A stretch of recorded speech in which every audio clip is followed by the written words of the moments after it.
साथियों, स्वागत है आपका अपने ही YouTube चैनल पर। बताते चलें कि ये तीसरा पॉलिटिकल साइंस का वीडियो आपके सामने प्रस्तुत है।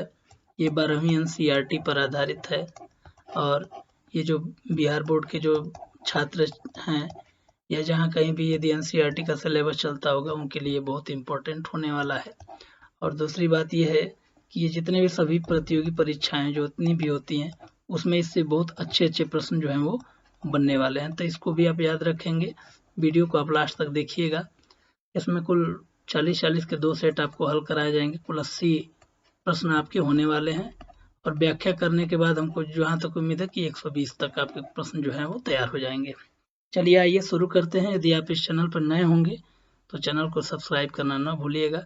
सब्सक्राइब करने से क्या है कि आपको सारे के सारे वीडियो आपको आपके सामने आते रहेंगे, इसलिए सब्सक्राइब करना अनिवार्य है, यह निःशुल्क होता है। आइए शुरू करते हैं। पहला प्रश्न है कि 1967 तक भारत में किस प्रकार की दलीय व्यवस्था थी। तो बताते चलें कि 1947 के बाद जब भारत स्वतंत्र हुआ उसके बाद से कांग्रेस 1967 तक क्या है ना, कांग्रेस जो है 1967 तक पूरे सत्ता में जो है वो बनी रही। 1967 के आम चुनाव के बाद क्या है कि क्षेत्रीय जो दल है उनका धीरे धीरे उद्भव होने लगा, तो ये याद रखेंगे। तो उस समय 1967 के पहले एकल अधिपत्यशाली दल कौन था, वो कांग्रेस था, ठीक है ना। तो रजनी कोठारी ने एक कमेंट भी किया है, ये राजनीतिक विश्लेषण रही हैं, उन्होंने यहाँ तक भी कह दिया कि एक कांग्रेसी भारत जो है कांग्रेसी, माने कांग्रेस और भारत माने पूरा भारत रहेगा तो कांग्रेस रहेगा, इस तरह का उन्होंने कमेंट किया था। तो चलिए बताते चलें कि 1967 में कौन सी लोकसभा का चुनाव हुआ था, चौथी लोकसभा का चुनाव हुआ था और इसमें 6 प्रदेशों में जो है वो कांग्रेस की हार हुई थी। तो इसको भी आप याद रखेंगे। इस समय पूछेगा तो इस समय कौन सी व्यवस्था हमारे यहाँ लागू है, इस समय बहुदलीय, इस समय के हिसाब से ध्यान देंगे। 1967 में बांधेगा तो ये एकल दलीय नहीं, एकल अधिपत्यशाली दल व्यवस्था, ठीक है। वर्तमान समय में कुल 8 राष्ट्रीय पार्टियां हैं, ये भी आप याद रखेंगे, ठीक है।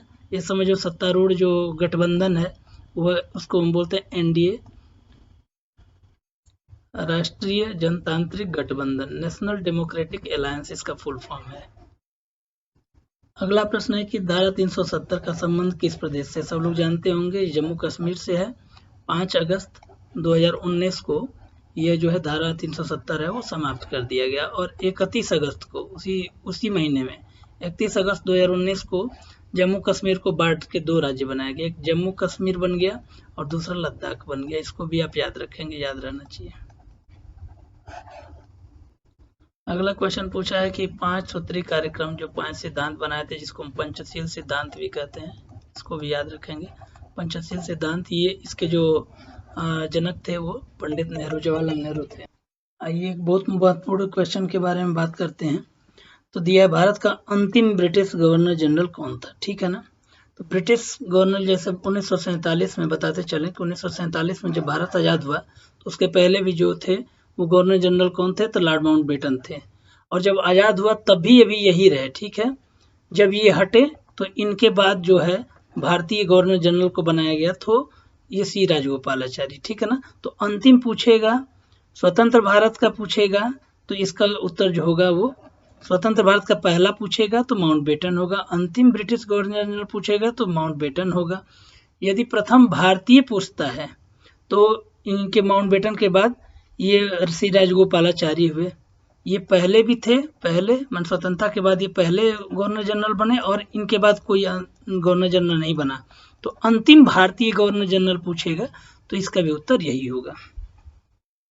चलिए अगला प्रश्न है कि इसमें और उत्तर पर थोड़ा चर्चा करना है। ये तो डॉक्टर राजेंद्र प्रसाद थे, पहले राष्ट्रपति थे, ठीक है ना, पहले राष्ट्रपति, और इन्होंने 2 कार्यकाल पूरा किया राष्ट्रपति रहते हुए। कब से कब तक, तो 1950 से लेके और 1962 तक ये कार्यकाल इन्होंने पूरा किया था। इसके अलावा 2 और राष्ट्रपति रहे हैं जिसमें वीवी गिरी और M हिदायतुल्लाह, इन्होंने भी 2 कार्यभार ग्रहण किया था, राष्ट्रपति का कार्यभार ग्रहण किया था। तो इसको भी आप याद रखेंगे। एक क्वेश्चन और बता दें कि 2 ऐसे राष्ट्रपति रहे हैं, 2 राष्ट्रपति ऐसे रहे हैं जिनकी कार्यकाल में मृत्यु हुई थी। तो पहले कौन थे, तो पहले थे जाकिर हुसैन, 1969 में इनकी मृत्यु हुई, और दूसरे थे फखरुद्दीन अली अहमद, इनकी मृत्यु 1977 में होती थी। इसको भी आप याद रखें, फखरुद्दीन अली, इन दोनों लोग की मृत्यु हुई थी कार्यकाल में ही, मतलब ये राष्ट्रपति थे उसी समय ही इनकी मृत्यु हुई। तो बताते चलें कि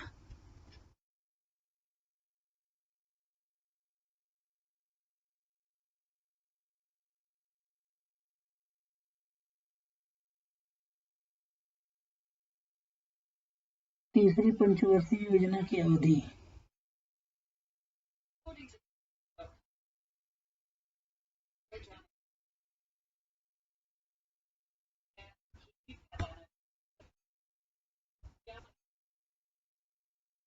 तो बता दें कि ये 51 से 56 और 56 से 61 था, तो 61 से 66 जो है वो तीसरी पंचवर्षीय योजना की अवधि रही, इसको याद रखेंगे। अगला क्वेश्चन पूछा है हरित क्रांति के जनक कौन थे? तो हरित क्रांति के जो जनक थे वो डॉक्टर एम.एस. स्वामीनाथन थे। भारत में इंदिरा गांधी पहली महिला प्रधानमंत्री थी, महिला प्रधानमंत्री। अमर सेन कौन थे? अर्थशास्त्री थे, और 1998 में इनको जो है वो नोबेल पुरस्कार मिला था अर्थशास्त्र के लिए, अमर सेन को, ठीक है ना। अगला क्वेश्चन पूछा है कि मैकमोहन रेखा कहाँ है ना? तो मैकमोहन रेखा जो है ना, जो ये नॉर्थ ईस्ट का इलाका आप लोग देख रहे होंगे, नाम नक्शा में आप देखते हैं ना, तो ये एरिया जो अरुणाचल प्रदेश से लगा हुआ जो इलाका है, जो चीन से लगा हुआ है, इसी को मैकमोहन रेखा कहते हैं। और ये क्वेश्चन भी पूछा गया था, ये 840 किलोमीटर लंबी है और ये 1914 में इसका निर्धारण किया गया था। सॉरी, 890 किलोमीटर, ये याद रखेंगे, 890 किलोमीटर लंबी है ये। और तवांग में इसका सेंटर है। तवांग एक जगह है, अभी झड़प हुई थी यहाँ पे, तवांग सेक्टर। अरुणाचल प्रदेश का जो पुराना नाम है उसको नेफा कहते थे, याद रखेंगे। और असम को कामरूप कहा जाता था, ये भी याद रखेंगे। और उत्तर प्रदेश को यूनाइटेड प्रोविंस कहा जाता था, यूपी उसका शॉर्ट फॉर्म था, यूनाइटेड प्रोविंस, संयुक्त राज्य भी कहा जाता था, इसको याद रखेंगे। अगला क्वेश्चन पूछा है कि पहला परमाणु सफल परीक्षण कब किया? तो 1974 में, उसका कोड था बुद्ध मुस्कुराए, है ना, मुस्कुराए। और ये इंदिरा गांधी के समय में, इंदिरा गांधी उस समय प्राइम मिनिस्टर थी, उनके समय में। दूसरा परीक्षण यही पोखरण में ही हुआ था, दोनों पोखरण राजस्थान में ही हुआ था।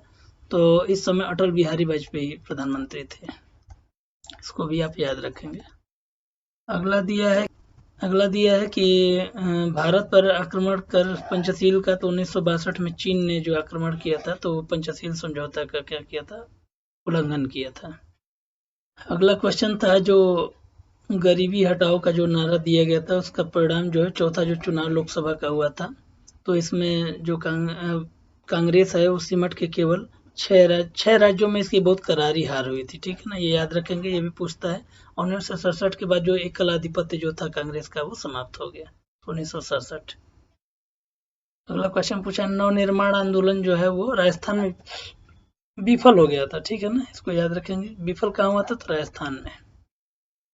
अगला क्वेश्चन पूछा है कि 42वां संविधान संशोधन कब हुआ था? तो बता दें, इसका एक थोड़ा सा आपको कोड बता देते हैं। 4 और 2 जोड़ेंगे तो कितना आएगा? 6।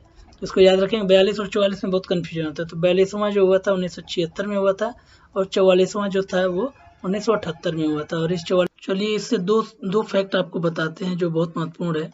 पहला तो ये, इससे पंथ निरपेक्ष माने धर्मनिरपेक्ष कह सकते हैं, धर्मनिरपेक्ष और समाजवादी, ये दो जो है शब्द इसमें जोड़े गए थे, पंथ निरपेक्ष और समाजवादी।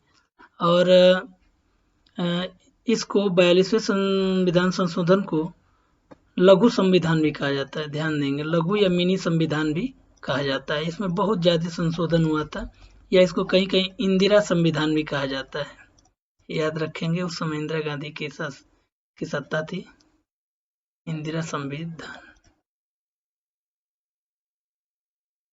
और 78वें से क्या है कि संपत्ति को कानूनी अधिकार बना दिया गया।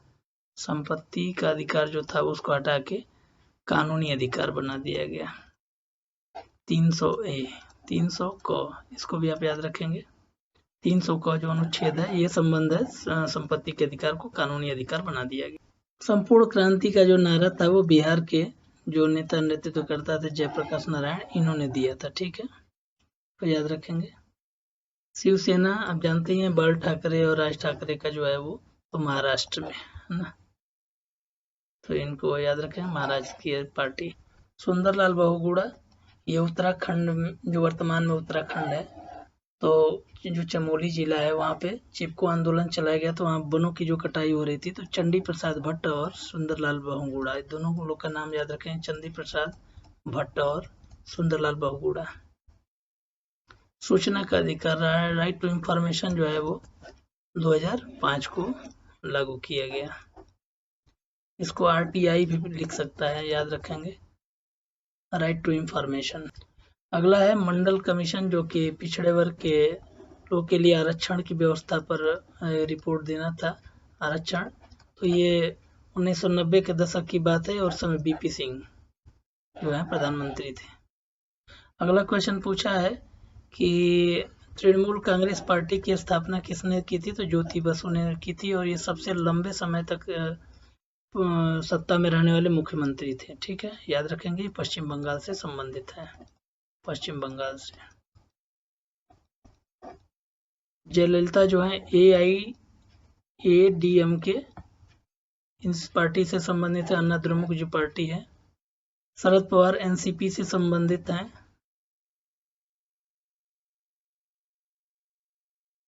और 6 दिसंबर 1992 को कौन सी घटना घटी थी, तो बताते चलें कि 6 दिसंबर 1992 को बाबरी मस्जिद का विध्वंस किया गया कार सेवकों के द्वारा। ठीक है ना, और ये बाबरी मस्जिद कहाँ है, बाबरी मस्जिद जो है वो अयोध्या में है। अयोध्या जो पुराना इसका नाम जो अर्थ फैजाबाद था, उसको बदल के अयोध्या कर दिया गया है। गोधरा कांड का संबंध जो है गुजरात से है, गुजरात में जो दंगे हुए थे उससे है। और राजग जो गठबंधन है, ये गठबंधन क्या है, इस समय वर्तमान में सत्ता में है, इसको भी याद रखेंगे। नरेंद्र मोदी इसी गठबंधन के नेता हैं। चलिए इसके बारे में जानते हैं। शीत युद्ध क्या है। शीत युद्ध का मतलब होता है ऐसे युद्ध से जिसमें कोई नुकसान न हो। ठीक है, उस समय 1947 से लेके 1947 के बाद 1947 से लेके 1991 तक 1947 से लेके 1991 26 दिसंबर 1991 तक दो महाशक्तियां, संयुक्त राज्य अमेरिका जिसको हम USA भी कहते हैं, और USSR मतलब सोवियत रूस। ठीक है, इन दोनों का जो है ना वर्चस्व की लड़ाई चलती रही। तो पश्चिम का नेतृत्व किसने किया, तो पश्चिम में जो था वो USA था, और पूरब का नेतृत्व किसने किया, तो पूरब में जो था ये था। और दोनों का जो युद्ध था, और बताते चलें इसमें कोई ये केवल वाक युद्ध, केवल बात से, और कुछ लोगों ने बहुत इसको कागज के गोलों से लड़ा गया। मतलब ये कागजों से केवल बोल के, समाचार पत्रिकाओं, पत्र पत्रिकाओं, अखबारों के माध्यम से ये केवल बोल चाल का केवल युद्ध रहा है ना, इसीलिए इसको शीत युद्ध की संज्ञा की दी जाती है। और ये 26 दिसंबर 1991 को जब USSR का विघटन हो गया, 15 देश इससे नए बने, इसके बाद से ये युद्ध जो है वो समाप्त हो गया। चलिए अगला प्रश्न पूछा है कि गुट निरपेक्ष आंदोलन। गुट निरपेक्ष आंदोलन सम्मेलन, गुट निरपेक्ष होता क्या है, इसको हम NAM कहते हैं। जैसे जब विश्व युद्ध हो रहा था तो पूरा जो देशों का खेमा था वो दो गुटों में बट गया। ठीक है ना, पहला गुट जो था और दूसरा गुट, तो एक मित्र राष्ट्र और जो मित्र राष्ट्र का एक ग्रुप था, और एक और जो पश्चिमी देशों का जो जिसमें विकसित देश थे, तो उन दोनों गुटों के बीच में कुछ ऐसे भी देश थे जो किसी की तरफ नहीं थे, जैसे भारत था, है ना। तो मतलब किसी के देश की तरफ हम नहीं रहेंगे, इस तरह का जो वो था। तो इसकी जो संकल्पना थी नेहरू और टीटो, नेहरू और मार्शल टीटो। नेहरू उस समय हमारे यहाँ के प्रधानमंत्री थे, जो मार्शल टीटो थे ये यूगोस्लाविया के राष्ट्रपति थे। ठीक है ना, यूगोस्लाविया जो रूस से अलग, रूस में ही क्षेत्र में पड़ता था। ठीक है ना, और जो ये सुकर्णो थे ये इंडोनेशिया के राष्ट्रपति थे। ठीक है, और ये मिस्र के जो राष्ट्रपति, पूर्व राष्ट्रपति थे नासिर, इनका नाम था अब्दुल जमाल नासिर। तो इन लोगों ने मिलकर 1961 में एक जो इस आंदोलन की रूपरेखा तैयार की। तो क्वेश्चन पूछा है कि पहला गुट निरपेक्ष सम्मेलन कहाँ हुआ था, तो ये बेलग्रेड में हुआ था, ठीक है ना, यूगोस्लाविया, इसके एक शहर है बेलग्रेड, वहीं पे हुआ था। वर्तमान में सर्बिया की राजधानी है और ये 25 देश उस समय शामिल हुए थे। ये भी कभी कभी पूछ देता है कितने देश शामिल हुए थे, तो 25 देश शामिल हुए थे। तो 1 सितंबर ये याद रखेंगे, 1 सितंबर 1961 को इसकी स्थापना हुई थी।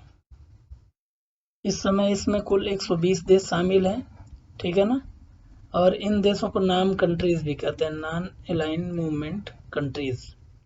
तो बताते चलें वो जो शीत युद्ध के दौरान 2 गुट बने थे। एक वार्सा संधि गुट था, ठीक है ना, जो कि सोवियत संघ के जो 7 मित्र राष्ट्र थे उन्होंने इस वार्सा संधि वाले गुट में शामिल किया था। और अमेरिका क्या किया था, अमेरिका प्लस यूरोप के जो कंट्रीज थे ये सब मिलकर क्या किए थे, नाटो सैन्य गुट बनाए थे और इसी को नॉर्थ अटलांटिक ट्रीटी ऑर्गेनाइजेशन कहा जाता है। चलिए, तो G77 जो है वो विकासशील देशों का, ठीक है ना, विकासशील देशों का एक समूह है, इसको याद रखेंगे। और इसकी स्थापना जो है वो 15 जून 1964 को हुई थी और इसका मुख्यालय जो है वो जेनेवा में है। ये भी याद रखेंगे, जेनेवा में हेडक्वार्टर है इसका मुख्यालय। तो इस प्रकार एक बार फिर से दोहरा दें, G77 जो देश है वो क्या है, विकासशील देशों का एक संगठन है। 15 जून 1964 को इसकी स्थापना होती है, हेडक्वार्टर जो है जेनेवा में है। और इस सम्मेलन को ब्रिटेन वुड की जुड़वा संतान भी कहा जाता है। अरे इस संघ को, इस जो ये समूह है इसको ब्रिटेन वुड की जुड़वा संतान भी कहा जाता है। चलिए एक चर्चा और कर लेते हैं। G7 क्या है, ये विकसित देशों के लिए कौन सा समूह है, G7 है ना। तो इसके साथ जो विकसित देश हैं वो कौन कौन है, गर्लफ्रेंड को जूस पिलाना, ऐसे गर्लफ्रेंड को जूस, इसका कोड है JUICE, याद रखेंगे। तो चलिए सातों देशों गर्लफ्रेंड को शॉर्ट में GF कह सकते हैं ना, तो G फॉर जर्मनी हो गया, F फॉर फ्रांस हो गया, और जूस का स्पेलिंग होता है JUICE जूस। तो J फॉर हो गया जापान, U फॉर हो गया USA, I फॉर हो गया इटली, और C फॉर हो गया कनाडा, और E फॉर हो गया इंग्लैंड। तो इस प्रकार ये G7 भी क्या है, विकसित देशों का समूह, विकासशील देशों का G77। अगली जो क्वेश्चन पूछा है, दूसरी दुनिया का आशय किन देशों से था, ठीक है ना। तो दूसरी जो दुनिया का आशय किन देशों से था, तो ये जो एक देश थे कौन, जो पूंजीवादी अर्थव्यवस्था के देश थे, और दूसरी दुनिया का जो आशय किससे था, कम्युनिस्ट से, ठीक है ना, वही USSR से है ना, इसको भी आप याद रखेंगे। कम्युनिस्ट देश कौन कौन से हैं, तो USSR हो गया और चीन हो गया, ये 2 बड़े कम्युनिस्ट देश हैं। अगला क्वेश्चन पूछा है संघाई सहयोग संगठन, तो इसका जो होता है SCO होता है, संघाई कोऑपरेशन ऑर्गेनाइजेशन, SCO है ना। ये बहुत महत्वपूर्ण क्वेश्चन है। इस समय इसमें 8 देश हैं, याद रखेंगे, और वाराणसी जो है इसकी सांस्कृतिक राजधानी, ये SCO के, और भारत भी इसका सहयोगी देश है, ठीक है, याद रखेंगे। शुरू में जब संघाई SCO की स्थापना हुई थी तो उस समय 5 देश थे। ये 1966 में इसकी स्थापना 5 देशों के साथ हुई थी। संघाई मतलब ये चीन के कोलैबोरेशन में स्टार्टिंग हुआ है, तो सामान्य सी बात है, इसका जो हेडक्वार्टर है वो कहाँ है, चीन में ही है। अगला क्वेश्चन जो पूछा है वो है कि ग्लासनोस्ट और पेरियोस्ट्रका का मंत्र किसने किया था, मिखाइल गोर्बाचोव जो थे, ये रूस से संबंधित थे और इन्होंने ही इसका मंत्र दिया था। अगला क्वेश्चन है जो 2003 में संयुक्त राष्ट्र की अपेक्षा करके इराक पे जो सद्दाम हुसैन थे उनको हटाया गया था, तो ये अमेरिका ने आक्रमण किया था, और इसी को खाड़ी युद्ध, दूसरा खाड़ी युद्ध की भी संज्ञा देते हैं ना, खाड़ी युद्ध 2। अगला क्वेश्चन पूछा है कि WTC जो है, वर्ल्ड ट्रेड सेंटर, जहाँ पे आतंकी हमला हुआ था, तो कब हुआ था, तो बताते चले कि ये 11 सितंबर 2001 को हुआ था, ठीक है ना। और ये कहाँ था, तो ये अमेरिका की जो वाणिज्यिक राजधानी जिसको कहते हैं, जैसे हमारे यहाँ की हमारे यहाँ की जैसे राजधानी वाणिज्यिक कहाँ है, मुंबई में है, तो वैसे ही जो अमेरिका की जो वाणिज्यिक राजधानी कहाँ है, तो न्यूयॉर्क है। इस तरह अमेरिका की जो राजधानी कहाँ है, तो वाशिंगटन DC है। लेकिन ये जो वाणिज्यिक राजधानी में जो ट्रेड के लिए, व्यापार के लिए सेंटर बना था, वहाँ पे आतंकियों ने हमला किया था। अगला क्वेश्चन है कि भारत के किस प्रधानमंत्री ने अमेरिका के साथ असैनिक कार्य के हेतु परमाणु मतलब ऊर्जा के कार्य हेतु परमाणु समझौते का प्रबल समर्थन किया था? तो मनमोहन सिंह ने। अगला जो है कि दक्षिण एशिया का कौन सा देश नस्लीय उग्रवाद से, ठीक है ना, LTT जो वहाँ पर तमिल लोगों का जो संगठन है LTT, तो ये क्या है, उग्रवाद से पीड़ित, तो ये श्रीलंका हो जाएगा। अगला क्वेश्चन पूछा है कि कौन सा सार्क का सदस्य देश नहीं है? तो भारत भी है। भारत के आसपास के जो कंट्रीज हैं सब है। इंडोनेशिया नहीं है। इंडोनेशिया जो दक्षिण पूर्वी एशियाई देशों का संगठन है उसका ये सदस्य है ना, जिसको आसियान कहते हैं ना, आसियान, ये आसियान के अंतर्गत इसका वो है, ठीक है। देखिए ये क्वेश्चन आ ही गया। लिट्टे अभी ने बताया था जो तमिल लोगों का एक संगठन है श्रीलंका में, तो इसको याद रखेंगे। कहाँ से लिट्टे का आतंकवादी संगठन है? तो श्रीलंका का। अगला क्वेश्चन है कि वीटो के प्रावधान का फैसला किस सम्मेलन में लिया गया? तो ये याल्टा सम्मेलन में, इसको याद रखेंगे। इसको क्रीमिया सम्मेलन भी कहते हैं, इसको क्रीमिया कॉन्फ्रेंस भी कहते हैं। ये कब हुआ था? तो 1945 में हुआ था, विश्व युद्ध के बाद, है ना। ये 4 से 11 फरवरी तक चला था।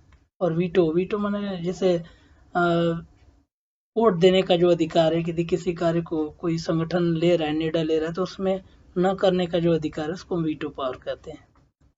अगला क्वेश्चन पूछा है कि कौन सा देश संयुक्त राष्ट्र सुरक्षा परिषद, ठीक है ना, सिक्योरिटी काउंसिल जो है ना, UNSC का सदस्य नहीं है ना। तो 5 बताते चलें कि 5 इसके अध्यक्ष हैं, इसके जो अस्थाई सदस्य हैं, याद रखेंगे।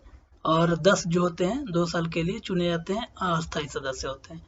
इसका एक कोड बनाया है रूस का फेस। आप इसको थोड़ा सा याद रखेंगे तो आपको ये सारे 5 देश याद हो जाएंगे। ये वीडियो लंबा ना हो इसलिए मैं थोड़ा सा लिख लेता हूँ। तो जैसे पहला देश हो गया रूस, ठीक है, दूसरा देश हो गया फ्रांस, तीसरा देश हो गया अमेरिका, चौथा देश हो गया चाइना, और 5वां जो देश हो गया इंग्लैंड। इसको भी आप याद रखेंगे। 5 देश ये हो गया FAC, फेस माने चेहरा। तो रूस का फेस याद रखेंगे तो आपके 5 के 5 अस्थायी देशों का नाम याद हो जाएगा। तो इसका सही उत्तर हो जाएगा जापान, ठीक है। अगला बता दें आपको कि किस सिफारिश पर महासभा महासचिव की नियुक्ति करती है? तो जो सुरक्षा परिषद के जो देश हैं इन्हीं के सिफारिश पे महासचिव की नियुक्ति होती है। और बताते चलें इस महासभा को विश्व की लघु संसद भी कहा जाता है, विश्व की लघु संसद भी कहा जाता है, याद रखेंगे इसको। और आपको बता दें संयुक्त सुरक्षा परिषद और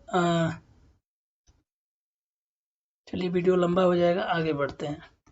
और हमारे यहाँ की जो विजय लक्ष्मी पंडित हैं, जो जवाहरलाल नेहरू की बहन रह चुकी हैं, तो ये महासभा की अध्यक्ष भी रह चुकी हैं पूर्व। अगला क्वेश्चन है कि व्यापक परीक्षण प्रतिबंध संधि जो कब हुई थी? तो 1996 में हुई थी, इसको याद रखेंगे। अगला क्वेश्चन पूछा है कि कौन भूमंडलीकरण का आलोचक नहीं है? तो अमर्त्य सेन आलोचक नहीं है, इसको याद रखेंगे। भूमंडलीकरण किस विचारधारा पर टिका हुआ है? तो ये उदारवाद की, लिबरलाइजेशन की विचारधारा पर टिका हुआ है। मतलब उदार जो नियमों को उदार बनाया जाए ताकि विश्व के एक देश दूसरे देशों से अपने क्रियाओं को, अंतर संबंधों को बनाए रखें, यह इसकी मूल धारणा है। अगला क्वेश्चन पूछा है कि किसने कहा कि साम्राज्यवाद पूंजीवाद का अंतिम चरण है? तो ये लेनिन ने कहा था। अगला क्वेश्चन पूछा है कि किस राजनीतिक पार्टी को दामपंथी, याद रखेंगे। यहाँ दामपंथी और वामपंथी, दाम माने दाहिना हाथ और वाम माने बाएं से संबंधित है। तो वामपंथी कौन कहलाते हैं? कम्युनिस्ट वाले वामपंथी कहलाते हैं। और दाहिने वाले में ये भारतीय जनता पार्टी को रखा जा सकता है। अगला क्वेश्चन बता दें कि भारत के प्रथम राष्ट्रपति कौन थे? तो डॉक्टर राजेंद्र प्रसाद थे। 1950 से लेके 62 तक ये रहे। ये सरदार वल्लभ भाई पटेल क्या थे? ये गृह मंत्री थे, प्रथम गृह मंत्री, इनको भी याद रखेंगे। और पंडित जवाहरलाल नेहरू क्या थे? प्रथम प्रधानमंत्री थे। प्रधानमंत्री ये सब प्रथम के नाम आपको हम बता देते चल रहे हैं। और डॉक्टर राधाकृष्णन के ही नाम पे 1948 में एक आयोग आया जिसको हम विश्वविद्यालय आयोग कहते हैं, ठीक है ना, विश्वविद्यालय आयोग कहते हैं, या इसको राधाकृष्णन आयोग भी कहते हैं। ये बहुत बड़े शिक्षा शास्त्री थे और इन्हीं के नाम पे जो हम लोग क्या करते हैं, शिक्षक दिवस मनाते हैं 5 सितंबर को। ये भी इसको आप याद रखेंगे। देखिए जो क्वेश्चन कुछ रिपीट हो रहे हैं तो या तो उनको हम जल्दी से निकल रहे हैं या तो उसको स्किप कर दे रहे हैं। तो ये दिया कि कश्मीर के विलय में, भारत में विलय पर किसने हस्ताक्षर किया था, तो डॉक्टर राजा हरि सिंह थे।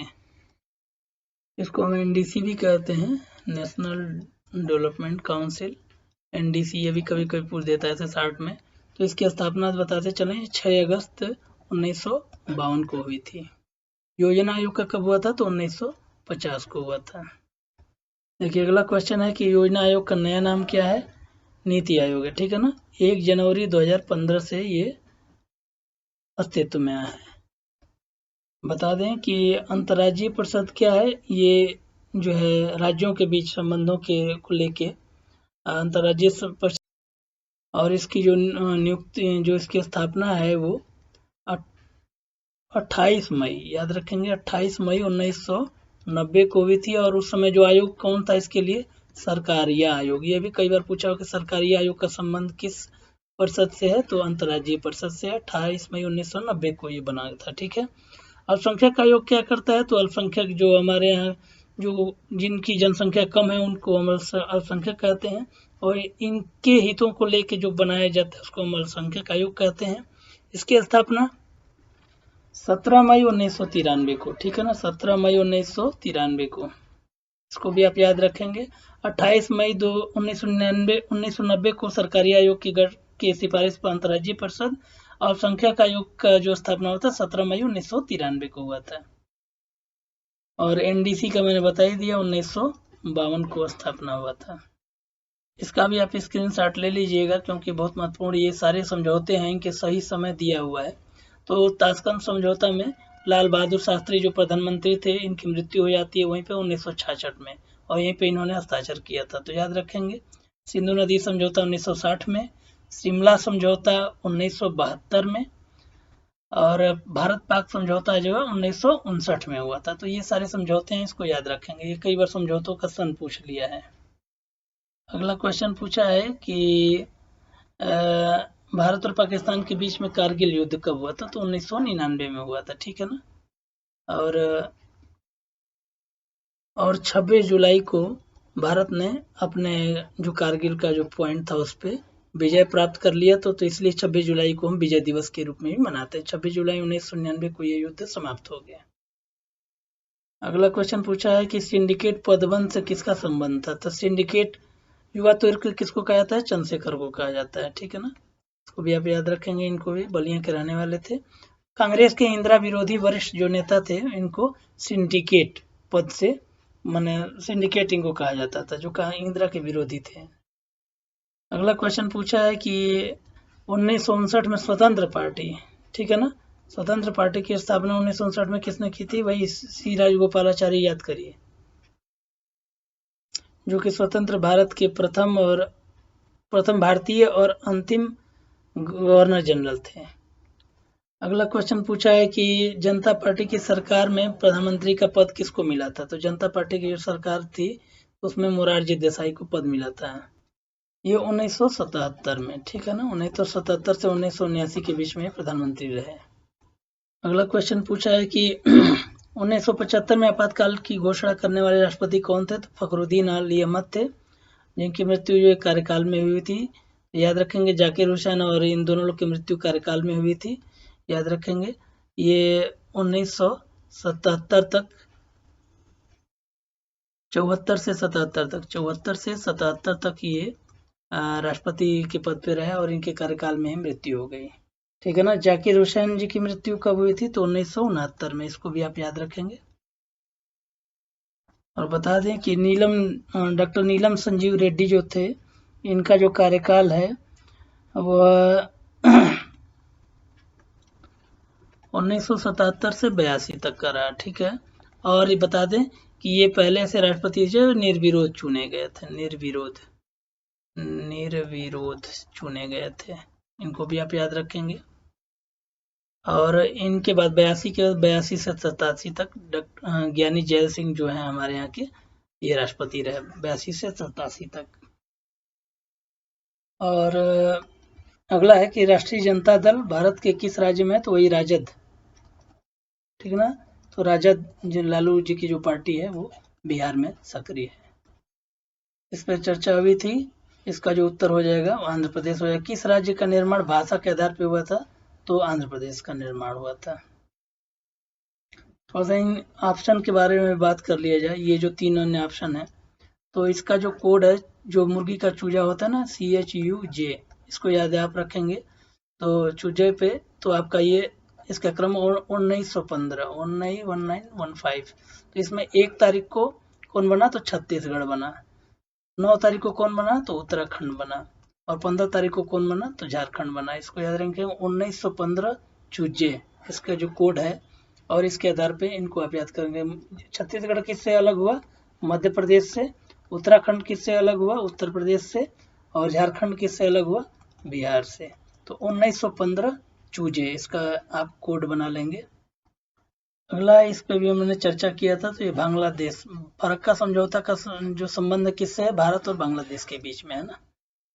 अगला क्वेश्चन पूछा है कि विश्व मानवाधिकार दिवस कब मनाया जाता है? तो 10 दिसंबर को मनाया जाता है। 8 मार्च को क्या देता? अंतर्राष्ट्रीय महिला दिवस मनाया जाता है, महिला दिवस, ठीक है। और 1 मई को क्या? मजदूर दिवस। 26 जनवरी को गणतंत्र दिवस। पिछले वीडियो मैंने इसकी चर्चा काफी की है। इस प्रश्न को भी मैंने बताया पिछले वीडियो में। भारतीय जनता पार्टी किस पार्टी का पुनर्जन्म कहा जाता है? तो जनसंघ का, याद रखेंगे। अगला क्वेश्चन पूछा है कि वर्तमान में केंद्र में किस गठबंधन की सरकार है? बताएं। 2 गठबंधन काम करते हैं, एक UPA और एक है NDA। तो इस तरह याद रखेंगे, अंग्रेजी भी आप देख लेंगे। तो NDA जो है वो नेशनल डेमोक्रेटिक अलायंस, ये हो गया। और UPA जो है कांग्रेस, इसमें बड़ी पार्टी है, इसको भी आप याद रखेंगे। तो UPA तो ये क्या है? विपक्ष में है। और ये सत्ता किसकी है? तो NDA की है। अगला क्वेश्चन पूछा है कि मनरेगा, जो महात्मा गांधी नेशनल रोजगार गारंटी कानून है, तो इसकी शुरुआत जो हुई थी कांग्रेस की जो सरकार थी 2000। चलिए बता दें कि ये 2005 में इसका एक्ट जो है वो 2005 में पारित हुआ था। और 2 फरवरी 2006 से ये लागू हो गया है, याद रखेंगे। अगला क्वेश्चन पूछा है कि एमनेस्टी इंटरनेशनल का मुख्यालय कहाँ है? तो ये लंदन में है। और ये जो है वो मानवाधिकार से संबंधित जो है वो काम करती है, मानवाधिकार से संबंधित संस्था है। अगला पूछा है कि तनाव शैथिल्य माने टेंशन जो कम हुआ 1970 के बाद हुआ था, ठीक है, तो इसको याद रखेंगे। अगला क्वेश्चन पूछा है कि प्रथम गुट निरपेक्ष सम्मेलन के अध्यक्ष कौन थे? तो ये मिस्र के पूर्व राष्ट्रपति अब्दुल नासिर थे, ठीक है, इसको भी याद रखेंगे। सुकर्णो कहाँ के थे? तो इंडोनेशिया के थे, याद रखेंगे इसको, इंडोनेशिया। और ये चारों लोगों का भी योगदान था इसको नाम जो बनाने वाला था, ठीक है ना, यही नाम है। अगला क्वेश्चन पूछा है कि वारसा संधि को सबसे पहले किस राज्य ने छोड़ा था? अल्बानिया ने छोड़ा था। अल्बानिया की राजधानी है वो तिराना है, ठीक है। पोलैंड का हो गया वारसा। यूगोस्लाविया का विभाजन हुआ था, तो इससे कई देश मैंने पिछले वीडियो में बताया था आपको। चलिए अगला प्रश्न है, इसमें कॉमन सेंस से हम लोग ये कर सकते हैं, अटलांटिक महासागर के आसपास के जो देश थे उसमें तो ये फ्रांस भी इसका सदस्य है, ब्रिटेन भी, जर्मनी भी, भारत इसका सदस्य नहीं है। अगला क्वेश्चन है कि 1996 में तालिबान ने किस देश में अपना शासन स्थापित कर दिया? तो अफगानिस्तान में, ठीक है। बताते चले तालिबान क्या है? ये इस्लामिक कट्टरपंथियों का एक समूह है, इस्लामिक कट्टरपंथी, ठीक है ना। इनके बहुत ही काले कानून हैं, बहुत ही कठोर कानून का ये पालन कराते हैं, तो ये भी याद रखेंगे, ये भी पूछ सकता है। अगला क्वेश्चन दिया है कि एक ध्रुवीयता की स्थिति में एक किस राज्य के एकमात्र प्रभुत्व का परिचायक है? एक ध्रुवीयता की स्थिति, तो ये संयुक्त राज्य अमेरिका है ना। अगला क्वेश्चन पूछा है कि भारत किस संगठन का पूर्ण संवाद मतलब बातचीत करने का पूरा अधिकार है? और तो ये है क्या है? आसियान का एक दक्षिणी एशियाई क्षेत्रीय मंच है, तो इसका जो है वो भारत भागीदार सदस्य है ना, सदस्य नहीं है, ठीक है ना, संवादी सदस्य, इसको हम भागीदार कह सकते हैं। मतलब कोई बात होती है तो इसको तो, और इसके 1992 से ये आसियान के भागीदार सदस्य के रूप में सक्रिय है। 30 वर्ष अभी 2022 में इसको पूरा हुए हैं, इसको भी आप याद रखेंगे। आसियान क्या है? तो ये दक्षिण पूर्वी एशियाई देशों का एक समूह है। इंडोनेशिया, मलेशिया, सिंगापुर, ये जो देश हैं इनका ये संगठन है। अगला क्वेश्चन पूछा है कि दक्षिण एशियाई देशों में, जो दक्षिण एशियाई देश मतलब भारत दक्षिण एशिया का देश है और भारत के आसपास के जो 8 देश हैं, इन देशों में सबसे पहले सैनिक शासन के किस देश में स्थापित हुआ? तो ये पाकिस्तान में। ठीक है, ऊपर में जो मुशर्रफ जो थे राष्ट्रपति थे, उन्होंने काफी जो सैनिक प्रमुख होता है उसको काफी अधिकार दे दिए गए, जिससे समय बाजवा जो हैं वो वहाँ के सैन्य प्रमुख हैं। प्रधानमंत्री से भी अधिक पावर जो है वो। अगला क्वेश्चन पूछा है कि संयुक्त राष्ट्र संघ माने यूएनओ, ठीक है, कि आर्थिक और सामाजिक परिषद में कुल कितने सदस्य हैं? तो ये 54 सदस्य हैं। ठीक है, और बता दें कि यूएनओ में कुल 6 अंग होते हैं यूएनओ के, उसमें से एक आर्थिक एवं सामाजिक परिषद है। ये 3 वर्ष का इनका कार्यकाल होता है, 3 वर्ष के लिए, और प्रति वर्ष जो है इनका चुनाव होता है, ये भी याद रखेंगे, प्रति वर्ष। और कौन करता है? तो ये आर्थिक एवं सामाजिक परिषद करता है। अगला क्वेश्चन पूछा है कि 1950 में यूएनओ की महासभा ने, ठीक है ना, वही महासभा जिसको हम लघु संसद भी कहते हैं, उसने किस नई व्यवस्था को जन्म दिया? तो शांति स्थापना इसका जो है वो मुख्य जो उद्देश्य बना दिया इसको।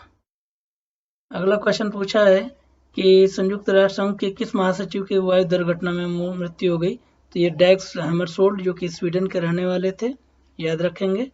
और ये 1961 में इनकी मृत्यु हुई थी। वर्तमान में पूछेगा तो वर्तमान में जो है वो कौन है महासचिव हम लोग के यहाँ के?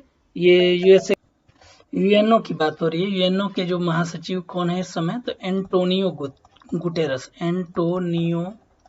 गुटेरस। और ये कहाँ के रहने वाले हैं? तो ये पुर्तगाल के रहने वाले हैं, पुर्तगाल। अगला क्वेश्चन पूछा है कि विश्व व्यापार संगठन में किस संगठन का उत्तराधिकारी निम्नलिखित में से है ना?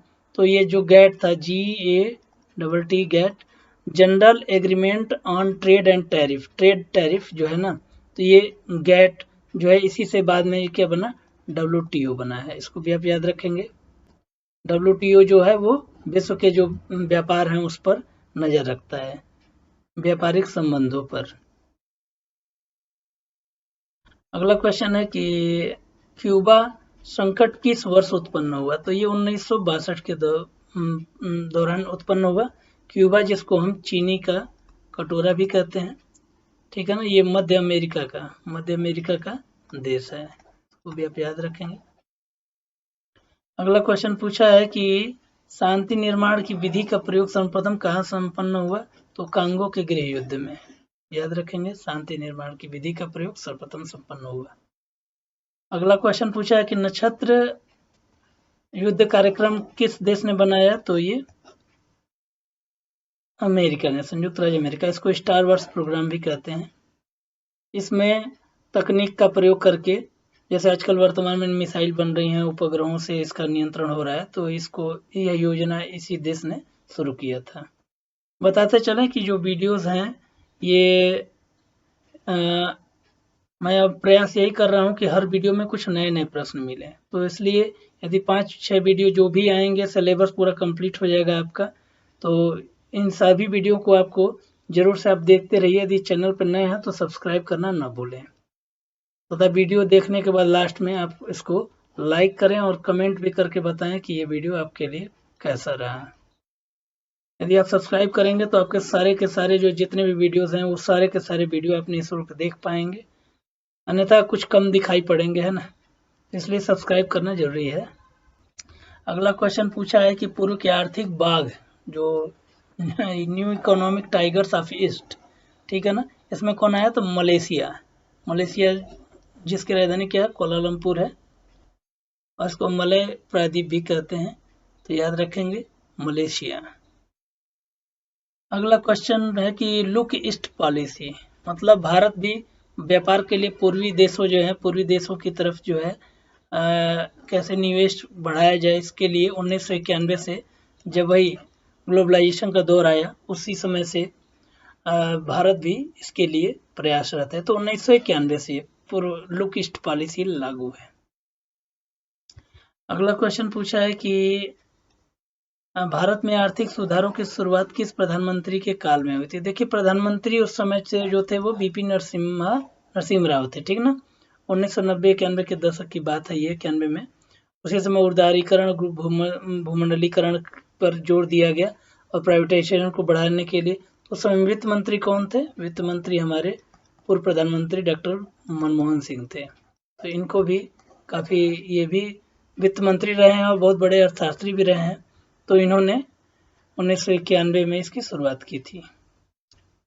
तो इस प्रकार ये 80 प्रश्नों का सेट मैंने समाप्त किया। आशा करता हूँ कि आपको बहुत पसंद आया होगा। तो लाइक करना ना भूलें, ठीक है ना, और कमेंट करके बताएं ताकि आगे भी और अच्छी से अच्छी वीडियो आपके लिए बनाया जा सके। बहुत बहुत धन्यवाद। जय हिंद।